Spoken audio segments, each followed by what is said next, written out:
Hi hello எப்படி இருக்கீங்க? இப்போ நம்ம எங்கே இருக்கோம்னு பார்த்தீங்கன்னா, நாகமலை புதுக்கோட்டை பக்கத்தில் இருக்கிற கீழக்குயில்குடி அப்படின்ற ஒரு ஊரில் இருக்கும். இந்த ஊரில் பார்த்தீங்கன்னா வீக்கெண்டுக்கு டைம் ஸ்பெண்ட் பண்ணுறதுக்கு சூப்பரான இடம் அப்படின்னு நான் சொல்லலாம். ஏன்னா அவ்வளோ விஷயங்கள் இங்கே இருக்குது. நான் ஏன் இதை சொல்கிறேன் அப்படின்னா, இந்த இடத்துல தான் பல போர்கள் நடந்ததாகவும், இந்த மலையில் சமணர்கள் தங்கியிருந்ததாகவும் இங்கே இருக்கிற கல்வெட்டுகளும் சிலைகளும் நம்மளுக்கு சொல்லுது.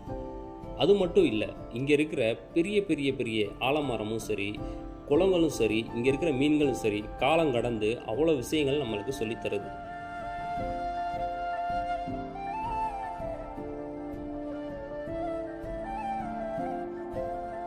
நாங்கள் ஃபோட்டோ வாக் முடிச்சுட்டு ரிலாக்ஸேஷன் பண்ணிவிட்டு அங்கே இருக்கிற சிலைகள்லாம் ஃபோட்டோ எடுத்துகிட்டு நின்று கொஞ்சம் நேரம் கவனிச்சுட்டு அங்கேருந்து கிளம்பும்போது மணி 9:30 ஆயிடுச்சு.